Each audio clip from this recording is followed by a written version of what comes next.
Hoy tenemos la oportunidad de tener en nuestra entrevista al sacerdote Jesús Olmedo. Él es misionero claretiano, concretamente desempeña su labor en Humahuaca, en Argentina. Antes de nada, le damos la bienvenida a Testigos Hoy.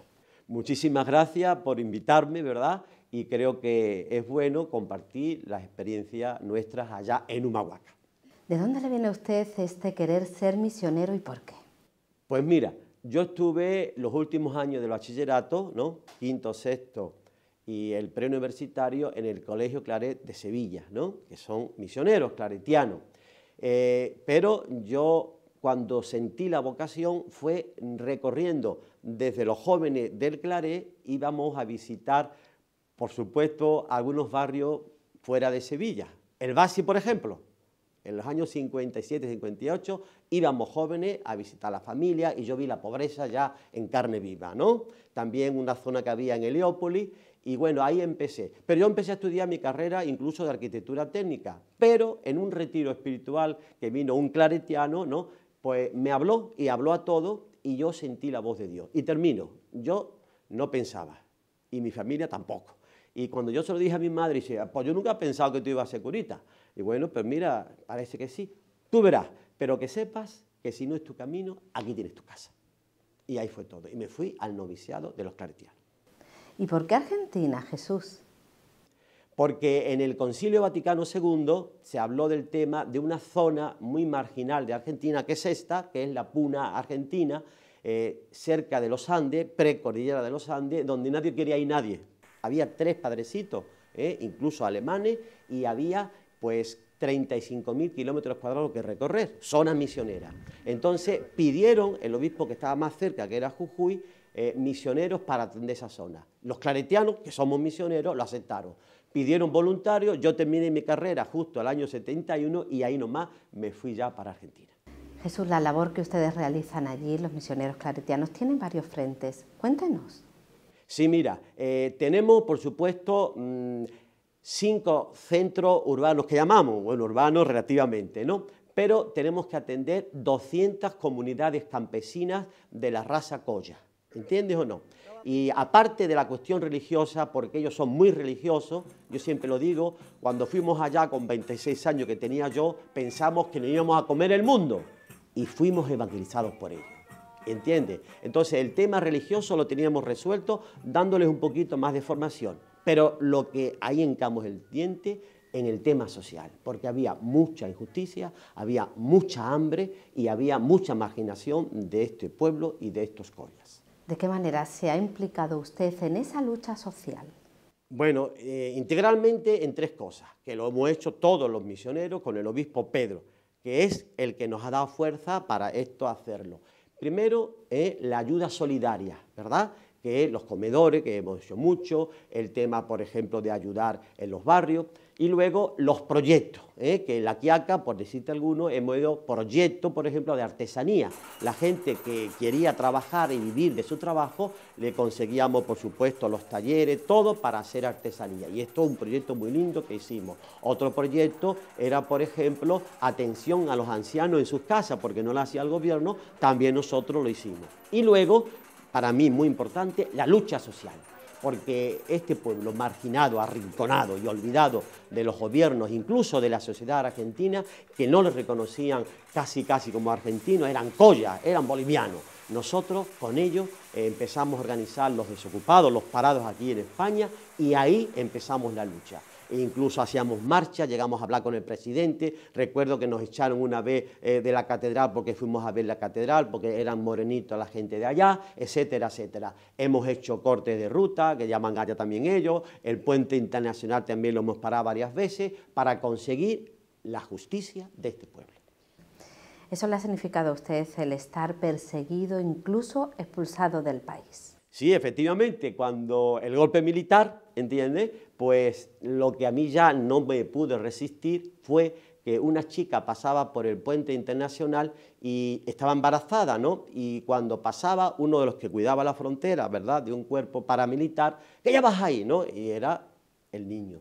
Y se pensaba que llevaba droga o que llevaba cocaína o coca, ¿no? le dio con el machete acá en la barriguita y se cargó al bebé. Y ya no pude resistir, denunciamos a esta persona, renunciamos a lo que estaba pasando. Y bueno, y después también denunciamos en una mina Aguilar, que eran de extranjeros, también había mucha injusticia, hicieron una marcha y también balearon a un minero y lo mataron, ¿no? El minero Sánchez. Entonces todo lo denuncié, incluso sacaron fotos de lo que estaba pasando, hicimos un encuentro con jóvenes y lo conté todo, y uno de los que estaba allá era familiar de uno de los jefes de la mina. Me denunciaron y a los 15 o 20 días me expulsaron del país. En definitiva, Jesús es evangelio aquí y evangelio allí. Pero ¿cómo son las relaciones con la Iglesia universal? En aquel tiempo, fíjate bien que algunos obispos de Argentina no estaban de acuerdo con la lucha social. Pedro sí, repito, ¿no? Y luego con la Iglesia universal, naturalmente con los claretianos muy bien, porque también piensan lo mismo, con los superiores muy bien, no tienen ningún problema, y además como el obispo aceptaba todas nuestras luchas, muy bien. Y ahora, naturalmente, mucho más, por el Papa Francisco, ¿verdad?, que tanto lo queremos. ¿Tanto lo quieren y usted lo conoce personalmente? Sí, naturalmente he estado varias veces con él, presentó uno de mis libros, que por supuesto se ha agotado, ¿no? Y el libro se llama La lucha social desde una ética mundial, algo así, ¿no? Él estuvo presente, lo llamó a la editorial y fue un detalle muy lindo. Otra vez él me invitó a una mesa redonda por el tema de la infancia, ¿no? Porque la situación nuestra de la infancia era muy dura, había mortalidad infantil, había bastante hambre, y él participó y él me llamó. Y también por fin me llamó para dar clase en la Universidad del Salvador, que él era por supuesto el responsable por ser el cardenal, y estuve un semestre dando doctrina social de la Iglesia, y otra vez estuve con él en su despacho, hablando que ahora estoy viendo esto, el despacho era más chiquito que este, y tenía 2 butaquitas y una mesita más chica que esa, eso era todo. ¿Cómo es ese Papa Francisco de cerca? Mira, es sencillo, humilde, incluso con un sentido profundo de la vida y de Dios. Con eso lo digo todo. Pero, fíjate bien, en aquel tiempo sufría mucho, cuando yo lo conocí, porque le habían acusado injustamente que había entregado a 2 de jesuitas cuando el golpe militar, ¿me entiendes? Lo que me pasó a mí, ¿no? Y él no fue.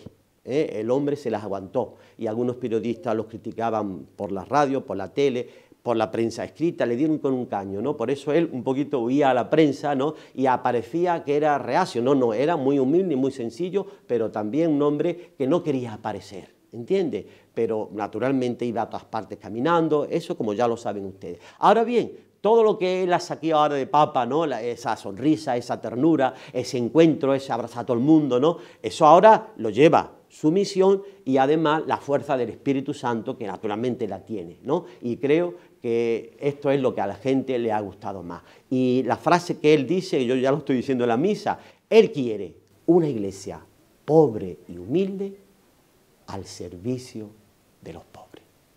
Qué bonito. Jesús, con eso nos quedamos, y también con la Iglesia que usted predica en vivo y en directo, a través de sus libros y de su experiencia. En vivo y en directo, incluso, para que lo sepáis, ¿no?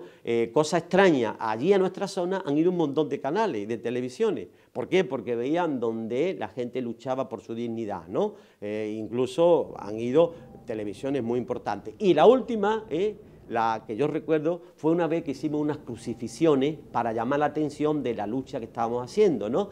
Y 40 familias, y yo con ellos, nos crucificamos en la avenida más grande que hay en La Quiaca, hasta Villazón, hasta el pueblito que da ya a Bolivia. Pasó por allá el canal de televisión, el Nacional, ¿no? Y recuerdo que nos hicieron unos reportajes y, según me comentaron, apareció aquí en el canal, pero en Madrid, ¿entiendes, no? Y eso creo que también es muy importante, porque veían la situación nuestra. Así que creo que eso es lo que también hay que decir, que la prensa pueden hacer mucho para llamar la atención dignamente sobre las situaciones de los pueblos. Y no tengáis miedo y no se callen nada, porque la vida tiene que ser con mucha dignidad. Y termino diciendo, el Papa tiene un mensaje muy claro. No lo seguimos a él, sino a Jesús de Nazaret. Y el último libro, que él ya lo tiene y lo ha leído, es Jesús de Nazaret. Aproximación cordial, vivencial y creyente desde los pobres. Y ese es el libro último que escribí, y además de la vida de cada día. Y las anécdotas que cuentan en el libro están orientadas desde Cristo y Jesús de Nazaret. Jesús, muchísimas gracias.